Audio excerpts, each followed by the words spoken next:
चलिए आगे बढ़ते हैं। एक बड़ी खबर, बीएसपी ने बड़ा ऐलान किया है लोकसभा चुनाव को लेकर। बीएसपी सुप्रीमो ने बड़ा ऐलान किया है। लोकसभा चुनाव में अकेले उतरेगी बीएसपी, यानी किसी से गठबंधन ना करने का ऐलान किया गया है बीएसपी की ओर से। लोकसभा चुनाव को लेकर मायावती का बड़ा ऐलान, चुनावी मैदान में अकेले उतरेगी बीएसपी, किसी भी दल से गठबंधन ना करने का ऐलान किया गया है। बीएसपी सुप्रीमो ने ट्वीट कर इस बात की जानकारी दी है और कहा कि INDIA हो या फिर एनडीए हो, किसी के भी साथ चुनाव नहीं लड़ेंगे।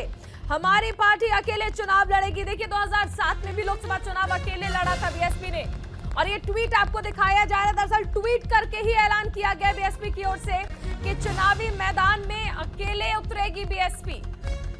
बीएसपी सुप्रीमो का ये ट्वीट आप देख सकते हैं। साथ ही इन ट्वीट के जरिए उन्होंने विपक्ष के उन आरोपों का भी खंडन किया जिसमें बीएसपी सुप्रीमो के लिए, बीएसपी के लिए माफी जी का कहा जाता है कि वो बीजेपी की बी टीम है। मायावती ने साथ ही ये भी कहा कि इस तरह की जो भ्रामक जानकारियां फैलाई जा रही हैं, उन पर विराम लगना जरूरी है। हमारे साथ सहयोगी विवेक जुड़ गए हैं लखनऊ से। विवेक, लोकसभा चुनाव को लेकर एक बड़ा ऐलान मायावती ने किया है और साथ ही ये कहा है कि विपक्ष जिस तरह से कहता है कि बीएसपी बीजेपी की बी टीम है, उन्होंने कहा नो फेक न्यूज प्लीज।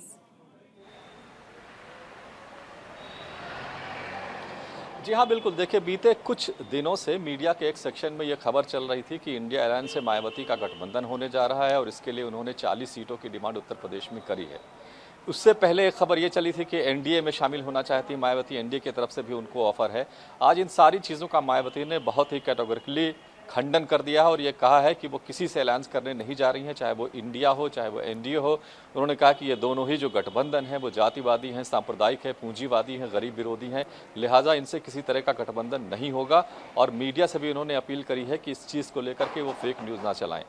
इसके अलावा उन्होंने ये भी कहा है कि न केवल लोकसभा का चुनाव बल्कि जो स्टेट के इलेक्शंस होने वाले हैं उससे पहले, यानी कि इस साल जो इलेक्शन होने वाले हैं मध्य प्रदेश, छत्तीसगढ़, राजस्थान वगैरह में, वहाँ पर भी वो अकेले ही लड़ेंगी चुनाव, किसी से गठबंधन नहीं करेंगी। तो ये एक बड़ी खबर है उत्तर प्रदेश के लिहाज से, खासतौर से दोनों अलायंसेस के लिए जो जिनके बारे में अलग अलग तरह से खबरें चल रही थी कि मायावती उनके साथ जा सकती हैं।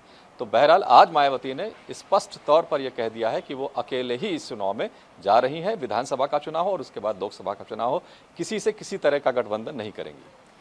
विवेक, ये भी है कि उन्होंने ये भी स्पष्ट किया है कि 2007 की तरह ही चुनावी मैदान में जाएंगे।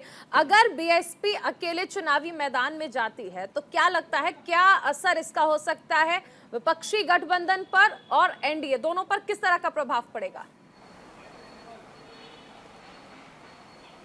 देखिए 2007 में उन्होंने विधानसभा का चुनाव अकेले दम पर लड़ा था और उत्तर प्रदेश में बहुत दिनों के बाद बहुमत की अपनी सरकार बनाई थी। उसी का वो हवाला दे रही हैं कि वो जिस तरह से 2007 में उत्तर प्रदेश में विधानसभा चुनाव अकेले लड़ी थी और सरकार बनाई थी, उसी तरह से वो लोकसभा का चुनाव भी लड़ने जा रही हैं। जहाँ तक उनके किसी अलायंस में शामिल होने का सवाल है, ना शामिल होने का सवाल है, तो देखिए बीजेपी जैसी इतनी मजबूत पार्टी अगर 38-39 दलों के साथ अलायंस कर रही है, एक अलायंस इंडिया का बना हुआ है, तो जो आमने सामने की लड़ाई है वो दोनों अलायंसेस के बीच में है। तो जब इतने मजबूत दल अलायंस कर रहे हैं, तमाम दलों को अपने साथ जोड़ रहे हैं, ऐसे में मायावती अगर अकेले इलेक्शन लड़ती हैं तो उनको क्या हासिल होगा, ये बहुत आसानी से इसको समझा जा सकता है। जो सर्वेज आ रहे हैं बीते कुछ समय से उत्तर प्रदेश को लेकर के, लोकसभा चुनाव को लेकर के, उसमें बीएसपी अगर अकेले लड़ती है तो बार बार ये कहा जा रहा है कि बीएसपी को शायद कोई भी सीट नहीं मिलेगी।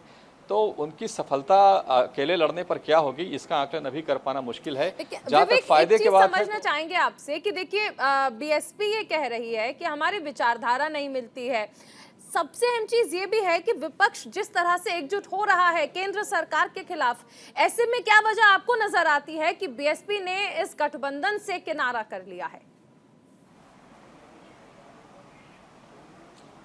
देखिए मायावती बहुत पुरानी खिलाड़ी है राजनीति की और उन्हें पता है कि जब इलेक्शन आता है तो बार्गेन कैसे करते हैं, अपनी बार्गेनिंग पावर को कैसे बढ़ाया जाता है।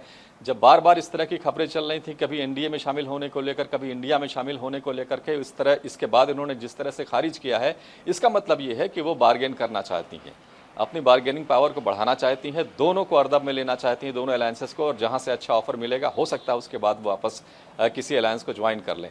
तो अभी जो उन्होंने कहा है वही आगे तक चलता रहेगा ये कहना मुश्किल है, लेकिन इतना ज़रूर है कि मायावती ने अब ऐसा लगता है कि अपनी बार्गेनिंग पावर को बढ़ाने के लिए इस तरह की ये खंडन कर दिया है। आगे देखते हैं कि क्या होता है, किसका ऑफर अच्छा होता है, उसके हिसाब से मायावती तय करेंगे। लेकिन इतना ज़रूर है कि उत्तर प्रदेश में उनका अच्छा खासा जनाधार है, इसमें कोई शक नहीं है, और वो जिसके साथ भी जाएंगी उसको फ़ायदा ज़रूर होगा। बिल्कुल, बहुत शुक्रिया विवेक इस तमाम जानकारी के लिए।